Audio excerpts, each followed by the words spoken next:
Bismillahirrahmanirrahim. Assalamualaikum warahmatullahi wabarakatuh.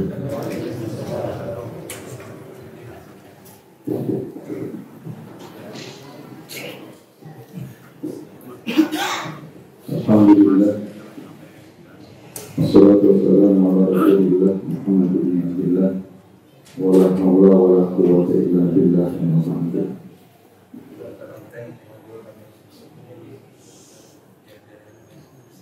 Alhamdulillah, puji dan syukur kepada Allah Subhanahu wa taala atas nikmat yang Allah berikan.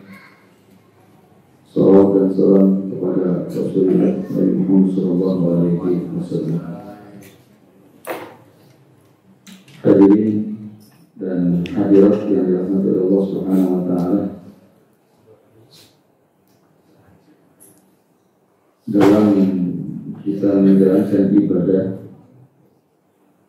terkadang tidak dipungkiri suka hadir atau hinggap rasa malas, atau kalau dalam bahasa Arabnya itu disebut dengan futur. Setelah kita beberapa hari di bulan Ramadan, berapa hari Pak? Nah, 13 atau 14? Ya. Ada yang 13, ada yang 14. Berarti enak Pak. Lailatul Qadarnya 2 kali. Iya. Jadi kalau sekarang hari 13, bisa jadi ini juga hari ke-14, bisa jadi malamnya nanti malam 15. Jadi nanti kalau itikaf Bapak bisa 2 kali Pak. Pokoknya kalau pas malam-malam akhir ini, pokoknya malam Lailatul Qadar gitu kan. Udah kemarin punya apa malam Lailatul Qadar juga gitu. Iya. Mungkin kita bisa alhamdulillah bisa sungguh-sungguh. Jadi setelah 13 hari atau 14 hari kita menjalankan ibadah Ramadan, bisa jadi ada di antara sebagian kita yang dihinggapi rasa futur atau rasa malas.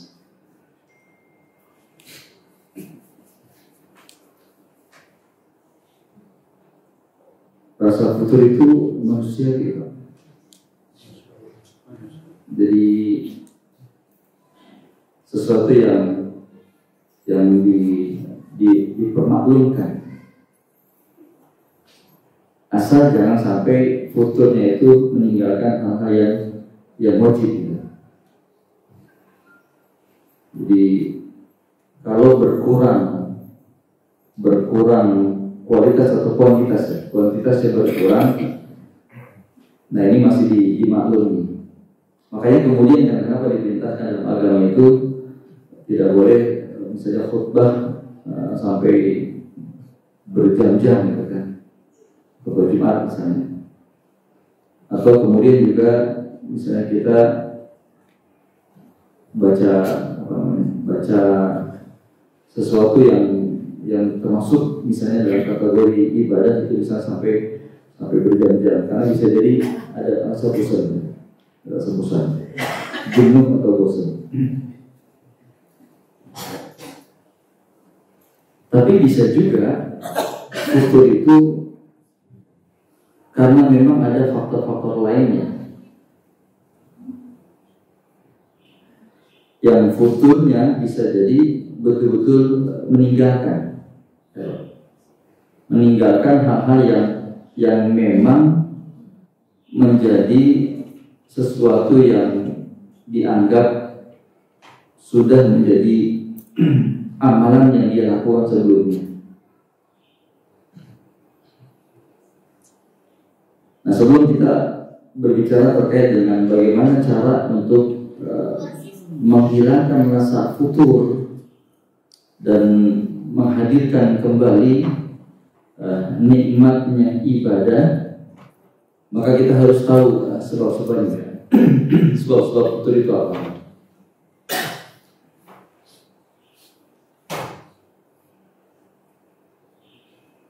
Karena bisa jadi di awal Ramadan kita ini semangat banget. Ada yang mungkin di awal Ramadan itu satu hari bisa 5 juz, bisa 10 juz gitu ya. Tapi kemudian ada juga yang sekarang ini berapa juz Pak? Karena setengah juz ya, atau 1 juz, atau bahkan ya kalau kata ulama bisa jadi itu musibah ya. Ada mungkin yang tidak bisa atau juga tidak sempat baca Al-Quran sama sekali. Nah ini bisa jadi termasuk dalam kategori futur ya.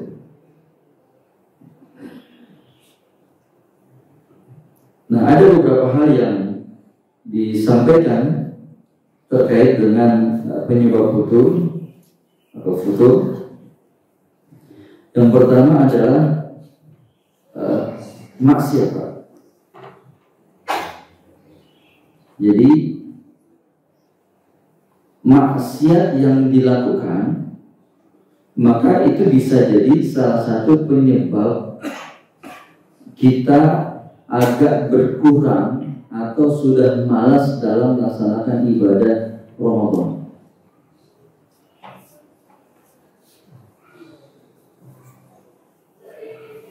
Kalau dalam surah Al-Mutaffifin ayat yang ke-14, Allah Subhanahu wa taala berfirman, a'udzubillahi minasyaitonir rajim, kalla bal rana ala qulubihim ma kanu yaksibu. Sekali-kali tidak. Balrona, sebenarnya apa yang mereka usahakan itu adalah alama yaksibun kama yaksibun ala qulubihim ron. Ron itu artinya menutup ya. Jadi menutup hati terhadap cahaya keimanan akibat dari perbuatan maksiat.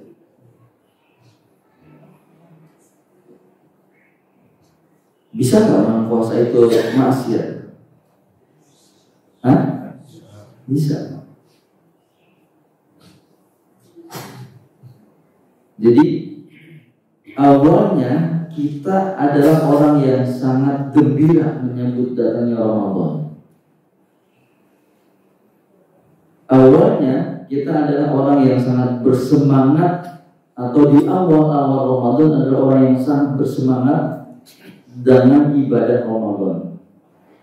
Tapi disebabkan karena maksiat, maka kegembiraan dan semangat di awal-awal lama-lama memudar atau turun. Dan ini ditegaskan oleh Nabi Sallallahu Alaihi Wasallam. Nabi Hurairah an Rasulullah sallallahu alaihi wasallam qala innal 'abda idza akhta'a khati'atan tuktabu fi qalbihi nuqtah sauda. Seorang kalau dia melakukan kesalahan, maka ada satu titik hitam di hatinya. Fa'idha huwa nazza'a wastaghfara wa taba sakit. Kalau dia meninggalkan beristighfar dan bertobat, maka noda hitam itu bersih.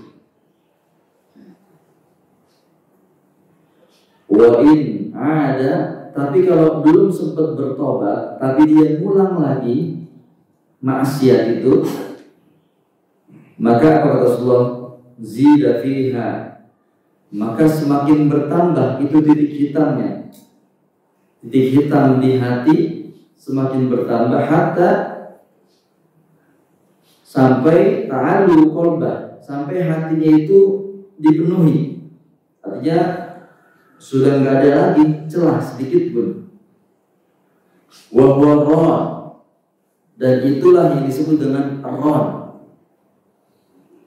Alladzi dzakarallah, yang disebutkan oleh Allah, kalla bal rana ala qulubihim ma kanu yaksibun.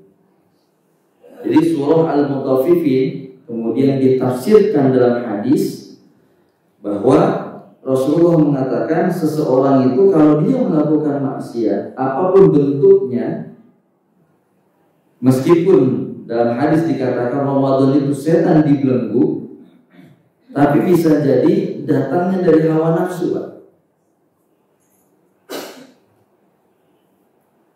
Nafsu pengen lihat gitu kan, nafsu pengen ngomongnya ngomong yang maksiat, nafsu pengen denger yang maksiat, nafsu pengen macam-macam di hati. Nah, nafsu ini bisa jadi yang menyebabkan seseorang kemudian melakukan perbuatan maksiat. Ketika dia melakukan maksiat, maka hati ini akan ada titik, dan kemudian ketika titik itu semakin lama semakin bertambah, maka semakin tertutup cahaya. Ketika cahaya tertutup, tidak lagi mengenal panggilan kebaikan. Panggilan kebaikan apa? Ajakan untuk berbuat baik, misalnya panggilan sholat, lama-lama sudah biasa, nggak bahagia lagi ketika mendengar azan.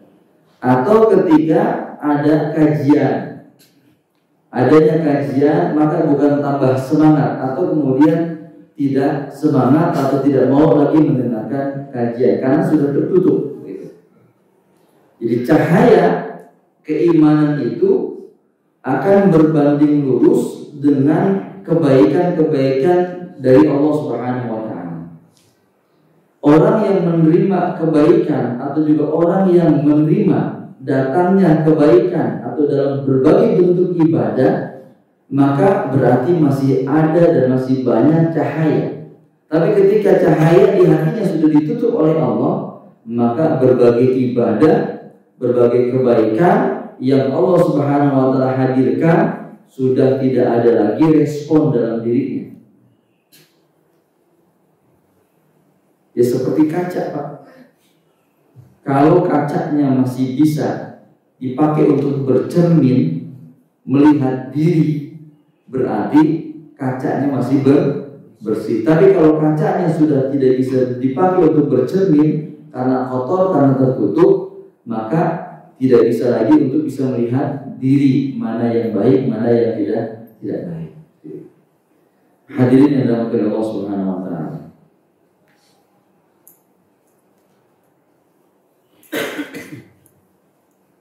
Imam Hasan Al-Basri mengatakan bahwa yang dimaksud ron di dalam ayat tersebut adalah tumpukan dosa. Yang tumpukan dosa tersebut akan membuat hati gelap. Apa tadi yang saya sudah sampaikan? Cahaya keimanan itu tidak lagi bisa tidak lagi bisa terlihat. Jadi kalau hatinya sudah gelap, maka melihat amal kebaikan itu biasa. Saya tidak tahu bagaimana rasanya, tapi mungkin bisa jadi. Kalau hati itu sudah gelap dan lama-lama mati, kata Imam Hasan Basri, maka melihat segala bentuk kebaikan itu tidak semangat. Tapi sebaliknya, kalau hati itu gelap, maka meninggalkan kebaikan atau kebaikan itu dianggap remeh dan melakukan keburukan atau maksiat dianggap bukan sesuatu yang besar. Enggak apa-apa lah, paling juga sedikit gitu kan. Lihat gambar misalnya, lihat tayangan misalnya. Awalnya sedikit, nanti lama-lama akan dianggap terbiasa dan kemudian semakin bisa jadi mungkin melihat gambar-gambar porno dan lain sebagainya sudah terbiasa. Atau awalnya mungkin semangat sekali melakukan ibadah sunnah. Tapi kemudian meninggalkan sholat sunnah, cuma sholat sunnah ini nggak apa-apa. Nah, ketika sholat sunnah sudah terbiasa ditinggalkan, lama-lama berkembang lagi, meningkat lagi, meninggalkan yang wajib dan seterusnya, sehingga meninggalkan yang wajib dianggap sebagai biasa. Nah, ketika hati sampai mati seperti itu, sudah tidak lagi ada rasa, Pak. Mati itu kan udah nggak ada rasa. Ketika sudah tidak ada lagi rasa nikmatnya ibadah, tidak ada lagi rasa bahwa melakukan maksiat itu ada sesuatu yang dosa besar, berarti ini sudah ada katanya, sudah tertutup hati. Pernah lihat ya sih Pak, orang kalau udah tertutup hati itu dinasihatin juga nggak bisa. Ada nggak? Bukan urusan pemilu ya, bukan pemilu ini kata. Mau saya ada mungkin kalau Bapak menyaksikan yang teman atau sahabat atau saudara atau siapa yang kalau diajak bicara terkait dengan hal-hal yang baik, udahlah silakan aja masing-masing, gitu kan, seterusnya. Tapi bisa jadi ada orang yang ketika kita ajak atau hal-hal yang kebaikan, ya mereka sudah nggak ada rasa lagi, artinya sudah mati. Nah itu memang hatinya sudah ditutup. Dia sendiri yang menutup dengan maksiat. Dan kalau seandainya tertutup terus sampai akhir hayatnya, naudzubillah min dzalik, bisa jadi salah satu penyebab su'ul khatimah. Nah, hadirin dirahmati Allah Subhanahu wa taala.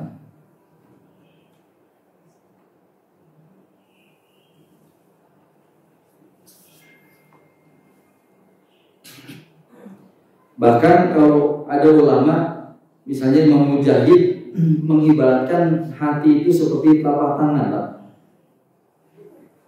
Jadi hati ini seperti telapak tangan kata beliau, masih kelihatan. Tapi kalau melakukan maksiat maka tertutup. Melakukan maksiat tertutup lagi. Melakukan maksiat tertutup oleh jari. Melakukan maksiat tertutup jari lagi. Melakukan maksiat tertutup jari lagi. Nah, sehingga telapak tangan yang tadinya putih tidak terlihat. Nah, ini analogi yang disampaikan oleh ulama. Bagaimana hati itu sesungguhnya adalah makhluk Allah yang ada dalam tubuh kita, maka dia sebagai penggerak, sebagai motor bagi seseorang itu melakukan hal yang baik atau melakukan yang tidak baik. Ala inna fil jasad apa Pak? Mudghah idza salaha salaha sahih jasad.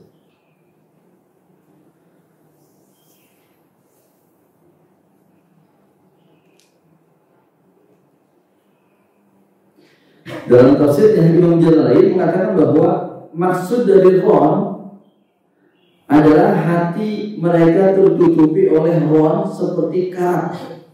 Jadi kalau analoginya sekarang Bapak punya mesin atau punya apa namanya, punya barang-barang elektronik atau kemudian kayak ada paku gitu Pak. Nah kalau karat itu yang menutupi benda yang tadinya bagus, maka atau benda yang tadinya apa kalau bahasanya mesin itu sehat atau apa? Mengkilap ya. Tapi maksudnya bisa jadi karena ada karat itu jadi akhirnya nggak berfungsi. Jadi ada bisa jadi mesin atau apapun kemudian kena karat, maka yang tadinya hidup atau yang tadinya normal, yang tadinya baik, maka jadi rusak begitu. Nah begitu juga manusia Pak. Hati itu ibaratnya seperti itu. Kalau kena karat yang tadinya sehat, maka dia bisa jadi sakit. Nah itulah salah satu atau penyebab apa namanya dikatakan futur adalah maksiat.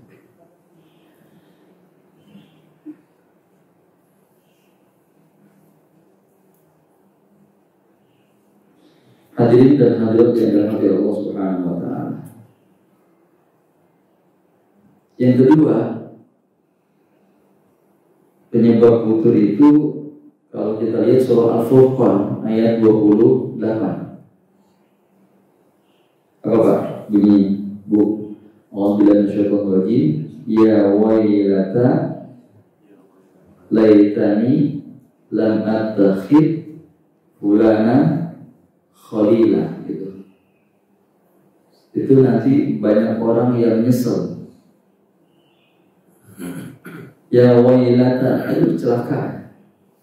Laitani, sekiranya dulu lam attakhid, aku tidak menjadikan fulana, si fulan atau si fulana khalila sebagai teman.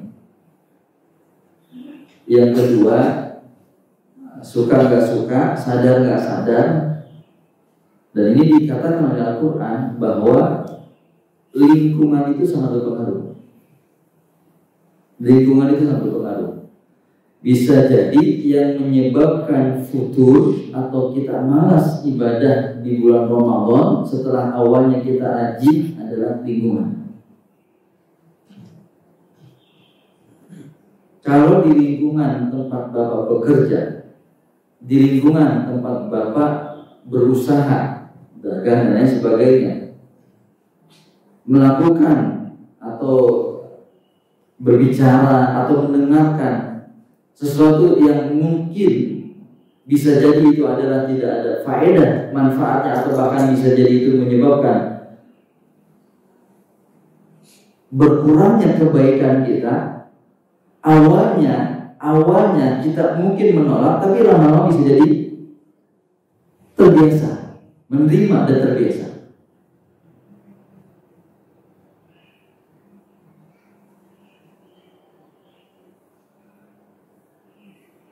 Lingkungan dan teman itu luar biasa Pak pengaruhnya.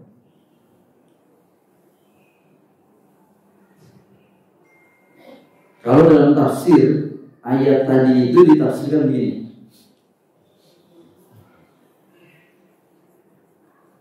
Aduh celaka, ya wailata, aduh celaka aku, seandainya ketika di dunia aku tidak menjadikan si fulan atau si fulan itu teman akrabku. Teman aku itulah yang ikut mempengaruhiku sehingga aku menjadi pendosa dengan melakukan maksiat dan juga akhirnya menyebabkan aku melakukan perbuatan syirik atau juga kekufuran. Mau bilang hindari. Artinya jelas ayat ini, dan kemudian nanti didukung oleh hadis Nabi Sallallahu Alaihi Wasallam, al-mar'u ala din khalid, seseorang itu agamanya tergantung kepada siapa dia berteman. Perilaku kehidupan, perilaku akhlaknya itu tergantung kepada siapa dia berteman. Falyanzur, oleh karena itu lihatlah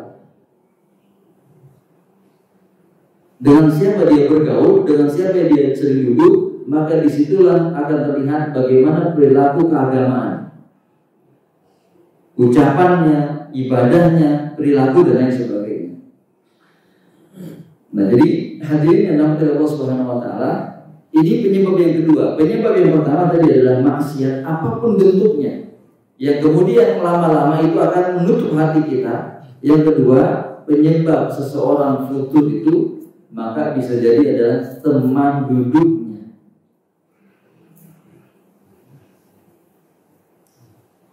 Teman sekarang itu bisa jadi bukan hanya sebatas orang juga ya Pak.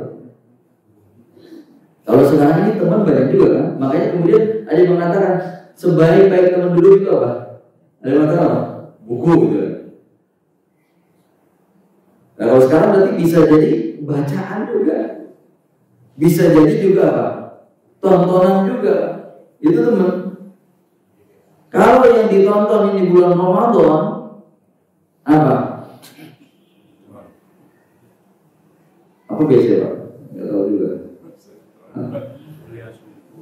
Kuliah subuh, alhamdulillah. Kalau yang ditonton bulan Ramadan adalah kuliah subuh, walaupun ngantuk gitu kan, sambil ngantuk saya nggak tahu ini busuk apa ngantuk gitu kan. Campur ya. Saya juga sama ya Pak. Kemarin masih ngisi kegiatan petugas PPIH. Jadi ada 850 petugas PPIH yang akan, maksudnya petugas haji. Tanya PPIH itu apa bisa? Panitia penyelenggara ibadah haji yang akan bertugas nanti di Arab Saudi. Bulan Dzulqa'dah tanggal 1 mereka bisa berangkat gitu kan. mereka atau saya juga ya, terus kemudian ada kajian juga, kemudian sholat tarawih, dan kemudian juga saya juga ada kegiatan di luar sampai rumah jam 12:30 gitu. 1 paling bisa istirahat jam 1, jam 3 udah bangun lagi. Jadi ya ngantuk dikit ya apa-apa, ngantuk dikit. Tapi saya bilang kok kayaknya saya lihat lebih khusyuk lagi. Lebih khusyuk lagi ya. Padahal kekenyangan ya Pak.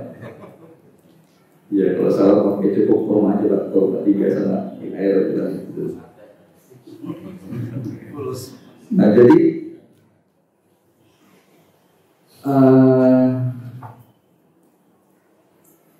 saya mau ngomong ke PPH, ada rekaman kan? Jadi direkam. Sensor. Iya sensor, jadi sensor aja lah. Jadi sensor ya dipotongnya. Itu kumpul 800 orang dengan variasi. Sekarang tambah dari Kementerian Kesehatan 200 atau 300, berarti sekitar 1000 orang dengan berbagai macam pola tingkatnya. Tapi kemarin ketika saya talbiyah dan kemudian saya berikan nasihat, banyak juga sih yang keluar air mata juga. Saya sebutkan bahwa ini adalah amanah yang Allah berikan. Kalau orang haji aja adalah panggil dari Allah, apalagi petugas haji itu kan. Kalau seandainya yang memanggil Allah itu Anda sebagai petugas, saya bilang Anda sebagai petugas dipanggil oleh Allah, maka kemudian amanah ini disia-siakan, rugi itu kan. Ada 30.000 orang yang datang, kemudian hanya 800 orang atau 1000 orang yang dipilih, berarti kan pilihan banget. Ini pilihan banget. Berarti disia-siakan itu ada termasuk khianat. Saya bilang udah nggak usah nunjukin ke siapa-siapa, nggak usah nunjukin ke menteri atau ke yang lainnya, tunjukin aja ke Allah bahwa Anda, saya bilang ke teman-teman itu, bahwa Anda adalah orang yang memang pantas dijadikan oleh Allah sebagai pelayan hamba Allah. Jadi karena memang saya melihat, karena memang saya melihat nuansa ibadah, nuansa ibadah di Ramadan itu saat latihan itu kayak nggak terasa. Ya model gini, model gitu, ada kadang-kadang ada yang nyanyi segala macam, ini kok jadi kering. Padahal buat apa? Padahal suasana bulan Ramadan. Tapi kemudian kita ingatkan kembali, ini kok kayaknya jadi kering suasana Ramadan itu. Ada nyanyi dan sebagainya itu kan.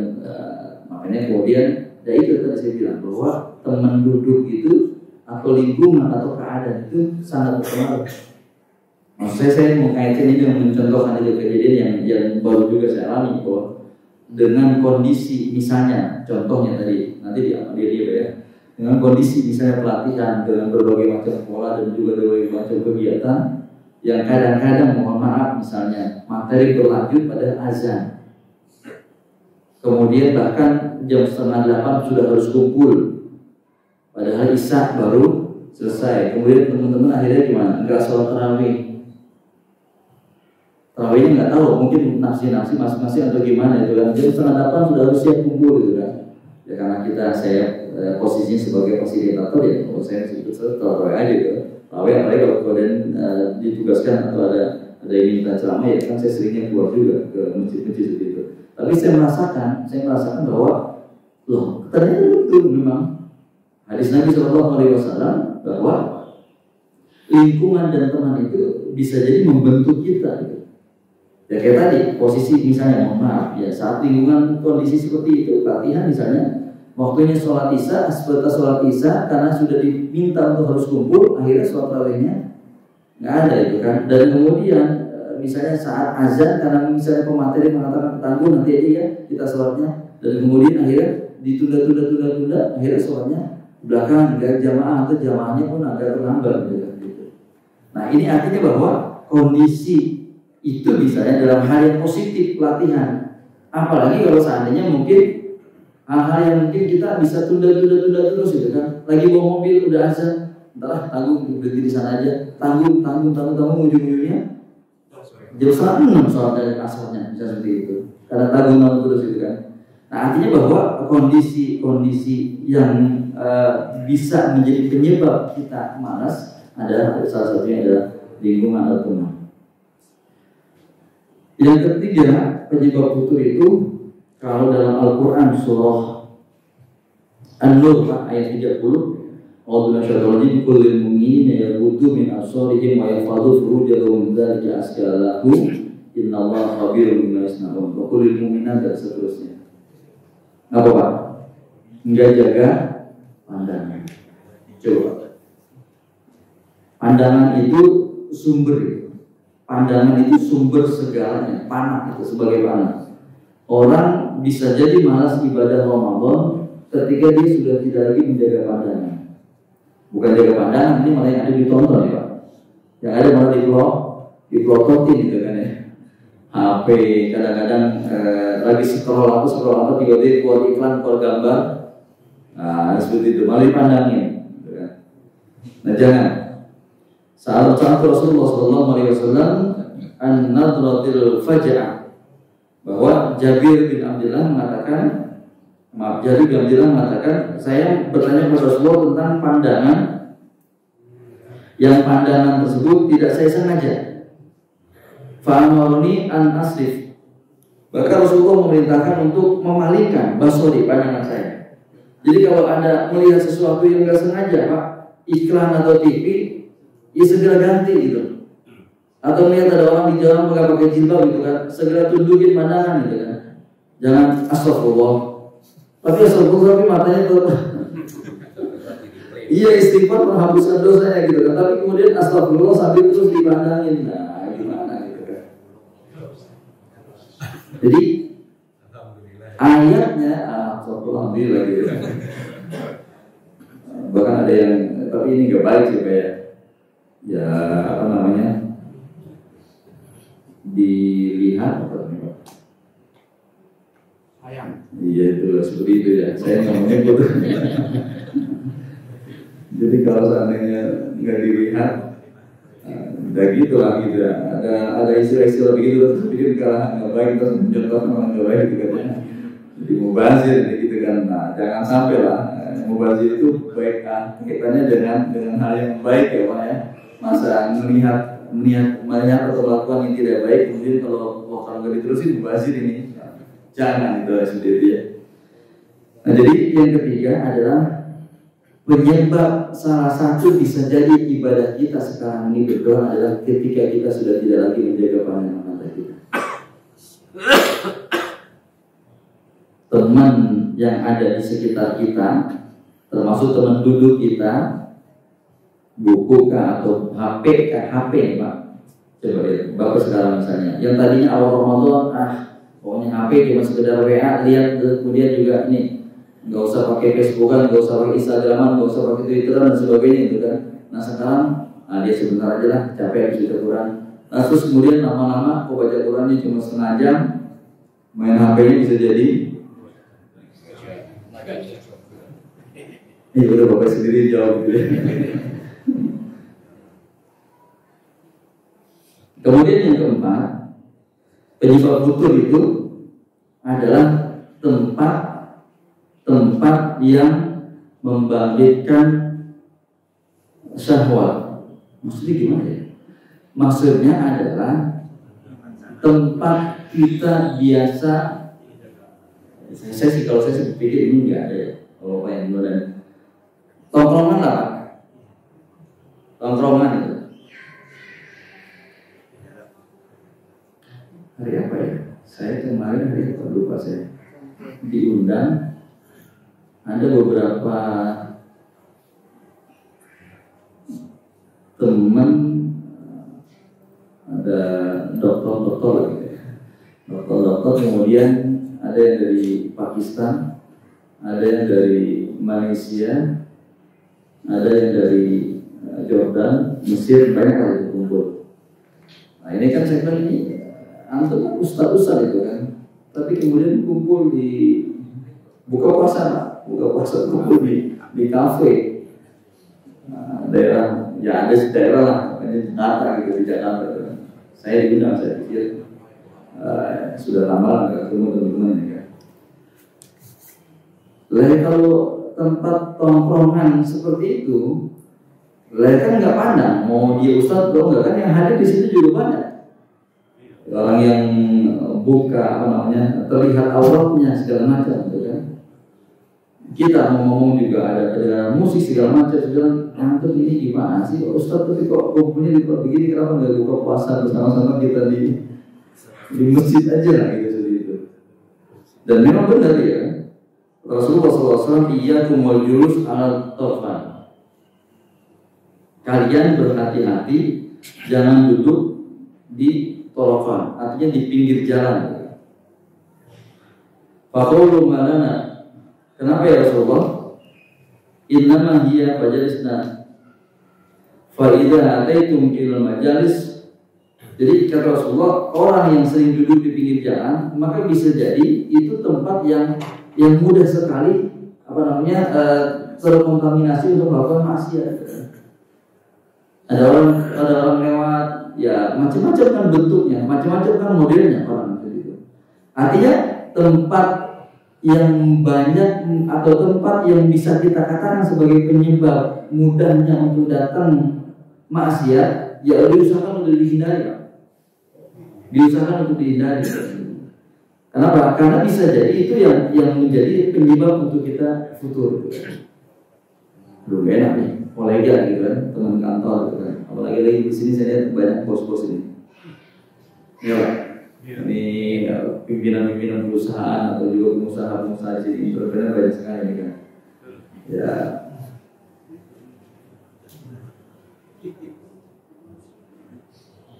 Saya pernah juga ketemu di daerah Kuningan. Karena kita kan ada usaha juga, developer perumahan juga. Ada dari yang mau invest gitu kan, dari Saudi.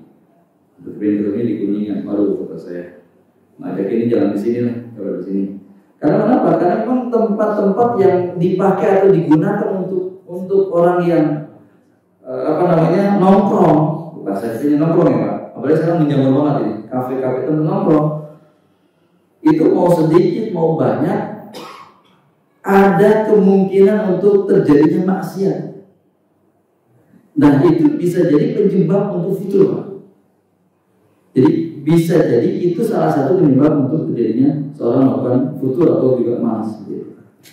Nah hadirin yang Allah SWT, kita lanjut saja. Penjelasannya cukup itu aja. Nah sekarang bagaimana caranya Pak? Agar kita bisa kembali lagi nikmat ibadah seperti di awal Ramadan.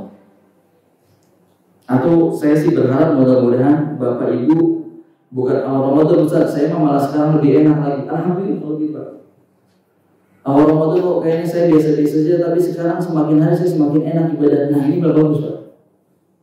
Kalau ada di hati Bapak Ibu rasanya seperti itu, berarti pembahasan kita nggak usah, udah selesai. Saya tutup sampai sini, wabillahi taufik.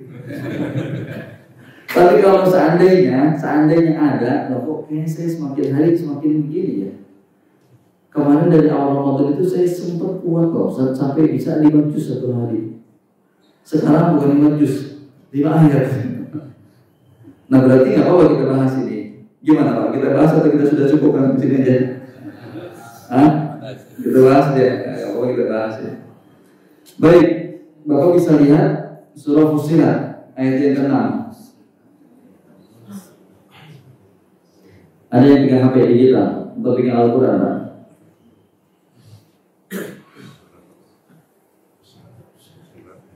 Pak, baca Pak, biar nggak ngantuk. Ini udah masuk nih.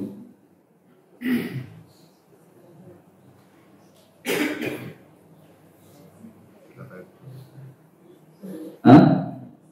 Ayat 6.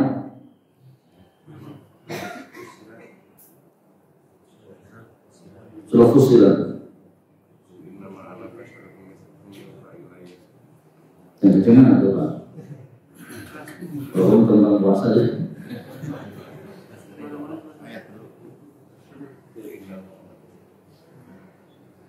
Bismillahirrahmanirrahim. Qul innama ana basyarum mislukum yuha ilayya annama ilahukum ilahun wahid. Fastaqimu ilayhi wastaghfiruh. Wa wailul lil musyrikin. Iya, Qul innama ana basyarum mislukum. Katakan sesungguhnya saya adalah basyar, manusia seperti kalian. Yuha ilayya, diberi wahyu, annama ilahukum ilahu wahid. Isi wahyunya adalah bahwa Tuhanmu Allah adalah Tuhan yang esa. Fastaqimu ilaihi wastaghfiru, maka istiqomahlah terhadap keimanan tersebut, wastaghfiru, dan meminta ampunlah. Agar kita istiqomah seperti awal kembali menghilangkan futur, maka Allah kasih petunjuk kepada kita, Pak. Yang pertama caranya adalah mari fastaghfiru, apa Pak? Iya. Jadi agar istiqomah seperti awal Ramadan kembali, agar nikmat seperti awal Ramadan kembali hadir, maka fastaghfiru wastaghfiru, kata Allah Subhanahu wa taala. Apalagi ketika Aisyah radhiyallahu anha bertanya, ya Rasulullah, kalau seandainya saya bertemu dengan, saya yakin itu adalah malam Al-Qadar, apa yang saya baca? Allahumma innaka afuwwun tuhibbul afwa fa'fu anni. Jadi kalau kita rasanya ibu, kalau kita rasanya atau bapak, kalau kita rasanya lagi di sofa atau lagi duduk, kok malas banget ini ya. Banyakin Pak, Allahumma innaka afuwwun tuhibbul afwa fa'fu anni, Allahumma innaka afuwwun. Dengan azan kok kayaknya aduh gimana ini ya. Itu. Maka apa? Perbanyak minta ampun kepada Allah, perbanyak minta maaf. Allahumma innaka afuwwun, ya Allah Engkau Maha Pemaaf. Tuhibbul afwa, menyukai hamba-hambamu yang meminta maaf. Fa'fu anni, maafkan, ampuni saya ya Allah. Nah gitu Pak. Maka apa namanya? Yang menjadi penyebab kita futur bisa jadi selain karena memang kelelahan dalam diri kita, wajar gitu Pak. Bosan dalam diri kita, wajar gitu kan. Tapi tadi bisa jadi karena kita melakukan maksiat, ada maksiat atau ada teman, ada lingkungan dan lain sebagainya yang tadi kita bahas itu kan. Nah makanya untuk mengangkat itu semuanya, kalau ibarat kaca, untuk bisa membersihkan itu semuanya, kalau mobil ada kerak atau ada apa tadi istilahnya itu, ada jamur, maka ada alatnya gitu kan. Dan kemudian kalau kaca misalnya kotor, maka ada alatnya untuk membersihkan sehingga bisa bercermin melihat, oh ada sesuatu yang nggak pantas di diri saya. Orang kalau sudah tidak bisa bercermin lagi Pak, tidak bisa melihat bahwa itu pantas, itu nggak pantas, berarti memang sudah mati itu kan, hatinya tertutup, kacanya itu sudah tertutup. Nah begitu juga untuk membersihkan agar nikmat lagi kita ibadah di hati kita ini sebagai sumbernya, maka pembersih hati kita adalah kita minta maaf, minta ampun kepada Allah Subhanahu wa taala. Allahumma innaka afuwwun tuhibbul afwa fa'fu anni. Atau istighfar, astagfirullahaladzim, astagfirullahaladzim. Ini kadang-kadang istighfar juga sudah malas ya. Iya. Ada juga yang kadang istighfar sudah malas.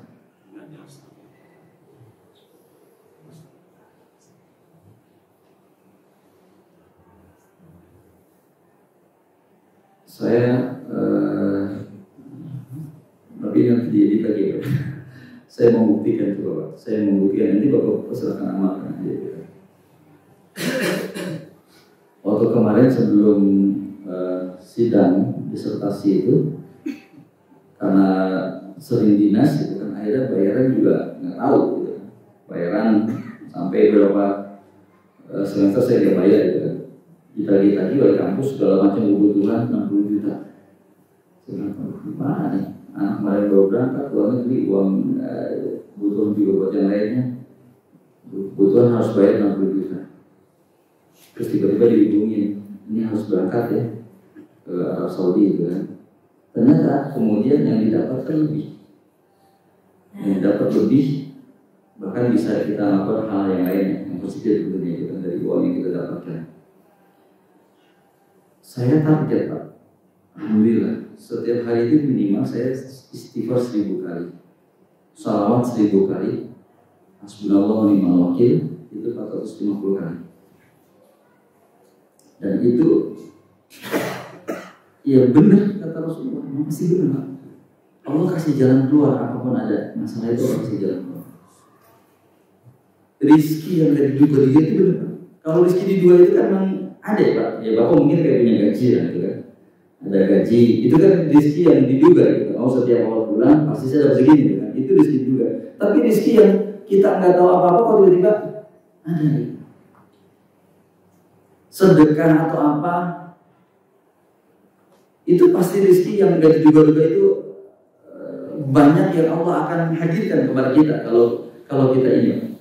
Makanya maksud saya, coba ternyata kan bukan hanya membersihkan, menjadikan diri kita semangat ibadah, bahwa dengan istighfar, meminta maaf itu banyak sekali Pak. Allah kasih jalan keluar kalau kita ada masalah, kalau kita lagi sedih, Allah hilangkan itu rasa sedih. Bahkan kemudian Allah menjadikan diri kita orang yang lebih bertakwa, lebih baik lagi gitu. Nah jadi yang pertama agar istiqomah, minta maaf kepada Allah, minta maaf ampun kepada Allah, dan perbanyak istighfar. Nah yang kedua bersyukur.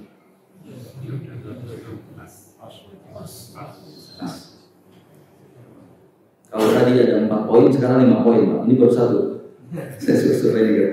Yang kedua, bagaimana agar kita istiqomah? Yang kedua adalah kita mengingat sesuatu yang kita sudah tahu terkait dengan keutamaan Ramadan lagi Pak. Coba diingat-ingat lagi. Di awal Ramadan itu kita justru semangat sekali. Kenapa? Karena kita tahu fadilahnya, keutamaannya. Seperti buku lama mengatakan natuzal bihil mizan, itu kan mizan itu kalau menimbang itu nggak akan kuat timbangan amal yang dilakukan oleh manusia. Amal manusia itu nggak kuat ditimbang sama mizan. Amal apa? Amal sabar, amal orang yang memaafkan orang lain, dan amal yang dilakukan bulan Ramadan. Oh, amal bulan Ramadan itu besar sekali. Mizan itu ukurannya seperti lapangan sama koin. Dunia itu kalau ditaruh di mizan itu seperti koin, Pak. Koin, uang 500 atau 1000, Bapak lempar ke tengah lapangan, itulah dunia di antara mizan. Mizan itu sebesar itu. Tapi mizan yang sebesar itu, dunia aja seukuran koin. Ketika ditaruh itu amal bulan Ramadan, mizan itu gak kuat ya, imbangnya. Nah, saya keutamaan Ramadan ini kita ingat lagi Pak. Apa sih keutamaan Ramadan lain-lain? Oh, Ramadan itu pahalanya luar biasa, segala ibadah itu luar biasa di hadapan Allah Subhanahu wa taala. Tingkatan kebaikannya yang seperti sahabat Thalha bin Ubaidillah ya. Thalha bin Ubaidillah ketika seorang meninggal dan kemudian dia melakukan ibadah, ada bahkan orang yang berjihad, bahkan orang berjihad sendiri itu kalah derajatnya dengan orang yang beribadah di bulan Ramadan. Orang berjihad, tapi kemudian ada orang yang beribadah, bahkan ya hadis yang pernah saya sampaikan, nggak salah saya juga di sini juga. Orang berjihad itu bahkan bisa jadi kalah derajatnya dengan orang yang beribadah di bulan Ramadan. Misalnya seperti kita ingat, atau kemudian juga kita ingat lagi. Ramadan ini kan menghapuskan dosa. Saya banyak banget dosa itu. Maksiat saya banyak banget. Coba kalau kita bayangin, ditutup aja Pak sama Allah aib kita. Coba kalau dibuka, kan di antara kita ini kita tahu Pak. Ada yang mungkin pernah di kamar, ke hotel sama seorang wanita bukan istrinya, mau bilang minjali. Ada mungkin pernah ngapain, kan gak ada yang tahu. Tapi Allah tahu. Kalau Allah buka, nah ternyata, nah itu Masya Allah. Tapi kalau kita sudah, ya udahlah itu mah rahasia kita sama Allah. Tapi kemudian kita minta maaf, ya Allah maafin, ya Allah maafin, dan Allah akan menghapuskan dosa kita itu semuanya Pak dengan ibadah Ramadan ini. Karena kita juga yang lain mungkin nggak tahu itu kan apa yang pernah kita lakukan. Tapi Allah tahu, dan itu ketika kita segera meminta maaf, minta ampun kepada Allah, maka mudah-mudahan kita diampuni, dan itu adalah salah satu istimewaan bulan Ramadan, membersihkan semua dosa. Amal ibadah kita itu semuanya isinya, bunyinya adalah menghapuskan dosa, menghapuskan dosa, menghapuskan dosa. Malam harinya menghapuskan dosa. Jangan malam hari melakukan dosa ya Pak. Malam harinya menghapuskan dosa, siang harinya puasa menghapuskan dosa dan seterusnya. Nah jadi yang kedua, mengingat-ingat kembali keutamaan ibadah atau keutamaan bulan Ramadan. Dan yang ketiga, bagaimana caranya agar kita istiqomah? Caranya adalah yang ketiga, merasakan bagaimana kalau seandainya kita mati tiba-tiba. Ini kan karena kita merasa saya masih sehat gitu kan. Kemudian masih muda gitu kan. Nggak merasa kalau seandainya, padahal kalau kita ya memang karena nggak dikasih tahu sih Pak ya. Coba kalau dikasih tahu, oh usia kamu ini tinggal 3 hari lagi gitu kan. Nah kita begini ini, atau biasa menganggap remeh ibadah atau menganggap remeh maksiat, itu kan karena merasa kita masih lama mati. Iya nggak? Coba kalau kita hadirkan rasa bahwa saya mati, saya akan mati dan saya nggak tahu matinya, bisa jadi besok, bisa jadi lusa, bisa jadi pekan depan, bisa jadi bulan depan, gitu kan? Nah karena kita merasa bahwa kita masih jauh dari kematian, maka kemudian kita malas. Tapi ketika kita hadirkan bahwa kita sedikit lagi atau kita tiba-tiba akan mati, dan itu di ini Pak, hari Jumat kemarin saya dapat kabar itu. Padahal 1 hari sebelumnya saya masih WA-an gitu sama sepupu saya. Sepupu saya dia tinggal di Majalengka. Manggil Abi gitu. Abi gimana kabarnya segala macam, saya tanya gitu macam. Nah terus 1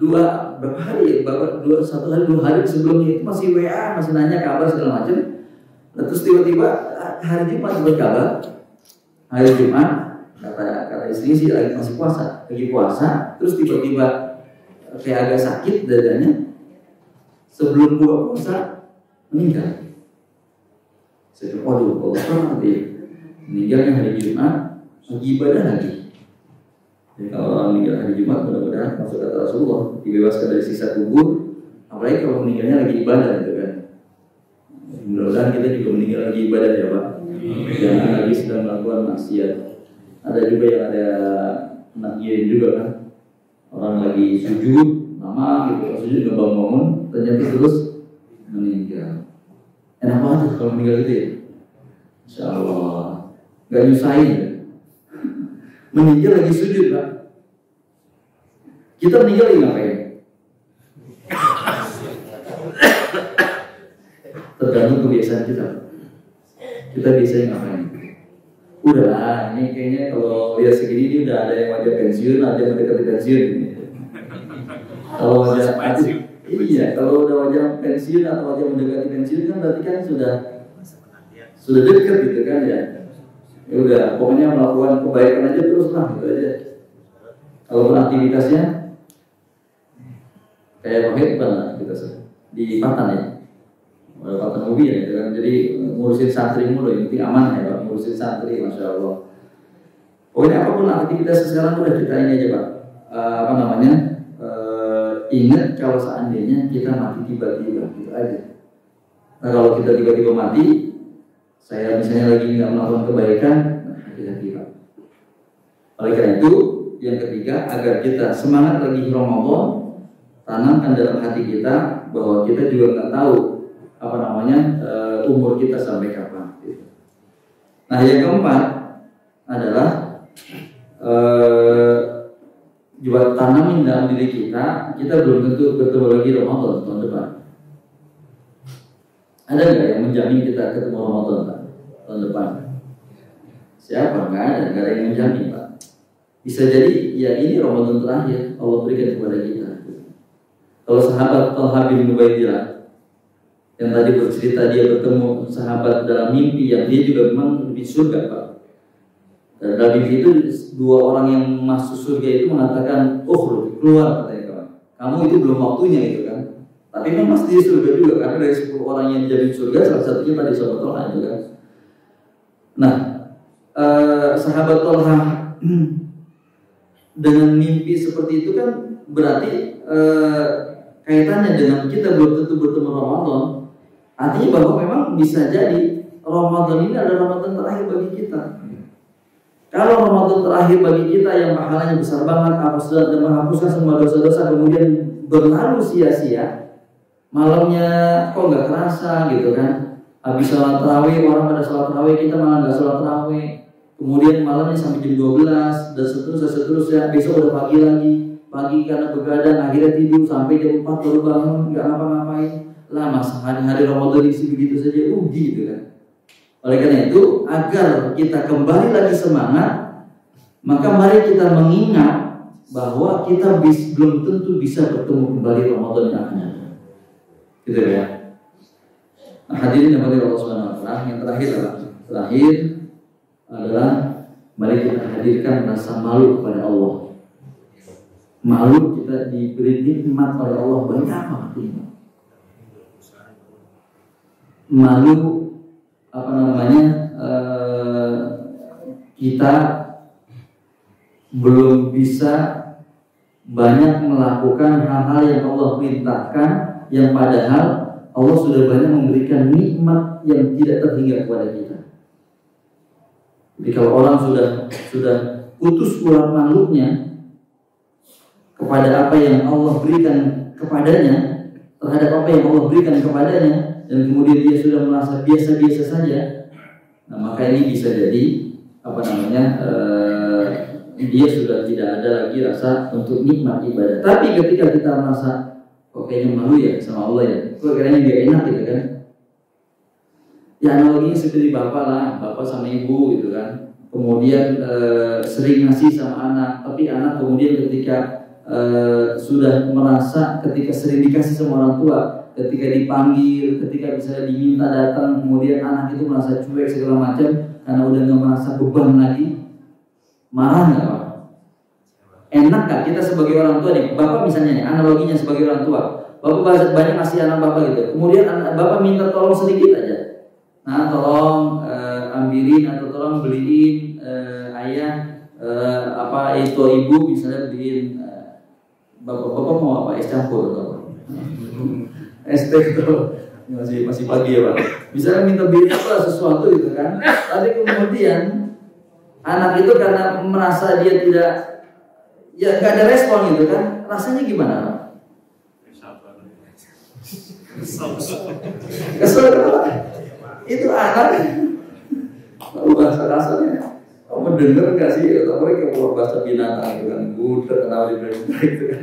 Kalau sampai keluar kata-kata seperti itu kan bagaimana? Nah artinya, coba Pak, kita ini banyak banget dikasih nikmat sama Allah. Coba Pak, nikmat mata saja, kalau Allah di sedikit aja dicabut nikmat mata gitu kan.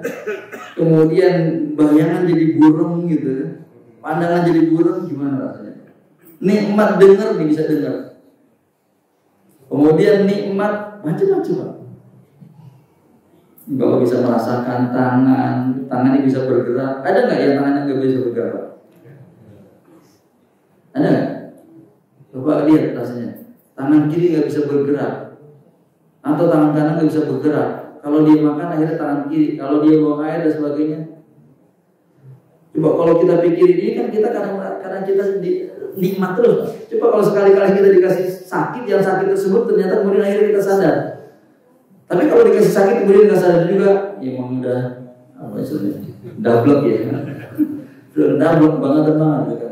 Nah begitu Pak, artinya kalau kita analogikan seperti anak dengan orang tua yang kita nih, rasanya kita bagaimana? Udah itu anak sudah dikasih berbagai macam lah gitu kan, permintaan dia mau minta laptop kita kasih, minta ini kita kasih, tapi kemudian kita minta sedikit saja nyuruh.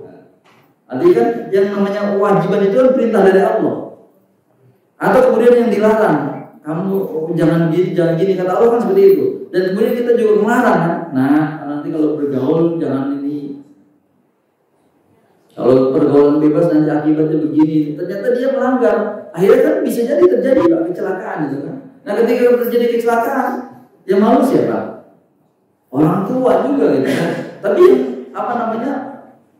Kesel orang tua, ya kesel orang tua bisa jadi sesungguhnya kalau kita analogikan Allah marah nggak? Bisa jadi Pak Allah juga marah, tapi Allah Maha Rahim, Allah Maha Rahman. Artinya bahwa ketika seseorang tidak lagi ada rasa malu, tidak ada rasa beban terhadap nikmat yang Allah berikan, maka dia menganggap perintah itu biasa. Ibadah di Ramadan itu biasa, atau dosa yang dilakukan, maksiat yang dilakukan itu tidak melakukan sesuatu yang menjadi beban. Nah, hadirin dan hadirat Allah Subhanahu wa taala, ini barangkali beberapa hal penyebab terkait dengan futur, malas, dan kemudian beberapa hal yang menjadikan diri kita untuk bisa istiqomah semangat lagi Ramadan. Yang pertama, banyak minta ampun kepada Allah Subhanahu wa taala agar kita istiqomah kembali, kemudian kita mengingat-ingat terus keutamaan Ramadan. Bagaimana mengingatnya? Ya cari teman duduknya yang baik ya Pak. Kalau dengerin, lihat atau tonton, ya tonton ceramah-ceramah gitu. Tonton, dengerin ceramah-ceramah yang mengingatkan atau memotivasi kita. Kemudian yang ketiga adalah senantiasa mengingat kematian. Yang keempat, mari sama-sama kita memahami dan menyadari bahwa kita bisa belum tentu bertemu dengan Ramadan yang akan datang, dan bangunkan terus rasa malu terhadap nikmat yang Allah berikan. Tapi kok rasanya kita belum termasuk orang yang responsif, orang yang datang dengan segera kepada Allah, atau juga meninggalkan yang dilarang oleh Allah Subhanahu wa taala. Demikian barangkali hadirin Allah Subhanahu wa taala, mudah-mudahan kita bisa maksimal kembali di sisa Ramadan tahun ini. Berapa hari lagi Pak selesai? Hah? Oh, udah ada yang itu 16 hari aja udah mau mudik gitu kan. Nah, ya, tinggal dikit lagi kita selesai Ramadan. Ada yang senang atau ada yang sedih? Hah? Kalau belum THR masih lama Pak Ustaz. THR? Bukan udah Pak, kalau PNS Pak. Tanggal 22 katanya PNS THR. Ya, jadi bisa jadi tergantung yang sekarang kita bangun ya, yang sekarang kita bina. Ada orang yang mungkin sedih. Oh, ibu paling itu mau THR. Bu, minta lu maksudnya Bu. Iya. Makanya kalau urusan yang begitu harus clear Bu. Mana ayah THR-nya, mana papa THR-nya gitu kan. Iya, pokoknya harus jelas gitu. Nah, jadi ada orang yang mungkin seneng gitu kan, selesai Ramadan alhamdulillah udah nggak puasa lagi siang hari gitu kan, nggak sholat tarawih lagi. Tapi ada juga orang yang mungkin sedih dalam artian bahwa nikmatnya ibadah Ramadan sudah berlalu, dan kemudian yang ada mungkin rasa sedih juga bisa jadi dia tidak akan bertemu lagi dengan Ramadan tahun depan. Itu barangkali Bapak dan Ibu yang dirahmati Allah Subhanahu wa taala, mari kita maksimalkan sisa Ramadan tahun ini. Kita sungguh-sungguh kembali. Yang tadinya awalnya kita sanggup 5 juz, maka sekarang Pak, sebenarnya ukuran keimanan kita itu ukurannya di awal Pak. Jadi kalau di awal itu kita sanggup selain sholat tarawih, kemudian kita sholat tahajud misalnya sampai 10 rakaat, itulah kadar keimanan kita. Di awal kita misalnya dapat 2 juz atau 5 juz, sekarang misalnya hanya setengah juz, berarti sebenarnya kita mampu gitu. Itu kan kadar keimanan kita segitu gitu. Nah sekarang kembaliin lagi kadar keimanan kita. Di awal kita rajin banget sedekah, minimal 50.000 sampai 100.000, kok sekarang berkurang? Berarti sebenarnya kadar keimanan kita segitu gitu. Nah kalau kadar keimanannya sudah berturun, mari kita standarkan kembali kadar keimanan kita seperti hari-hari awal Ramadan. Kalau perlu semakin meningkat. Min jazail hasanah al hasanah ba'da. Kata ulama bahwa di antara ciri seseorang itu akan melakukan kebaikan dan kebaikannya diterima oleh Allah, maka dia akan semakin meningkat kebaikannya. Jadi Pak, ciri indikator seseorang itu ibadahnya diterima oleh Allah, maka dia akan dimudahkan untuk melakukan ibadah selanjutnya. Pertanyaannya, ibadah kita semakin meningkat atau ibadah kita semakin turun? Jangan-jangan kita bukan termasuk orang yang diterima, naudzubillah min dzalik, sehingga ibadah kita semakin kendor. Tapi kalau ibadah kita semakin rajin atau tetap, mudah-mudahan inna min jazail hasanah, termasuk dari balasan kebaikan adalah al hasanah ba'daha. Allah kasih lapang, Allah kasih mudah, Allah kasih ringan untuk melakukan kebaikan-kebaikan yang lainnya. Mudah-mudahan kita termasuk orang yang Allah mudahkan untuk semakin semangat melakukan kebaikan-kebaikan di sisa Ramadan. Makanya 10 hari terakhir dikit lagi ini, ayo terus semangat lagi Ramadan. Mudah-mudahan menghabiskan semua dosa kita dan meningkatkan pahala kita. Subhanallah wa bihamdika, asyhadu an la ilaha illa anta, astaghfiruka wa atubu ilaik. Assalamualaikum warahmatullahi wabarakatuh.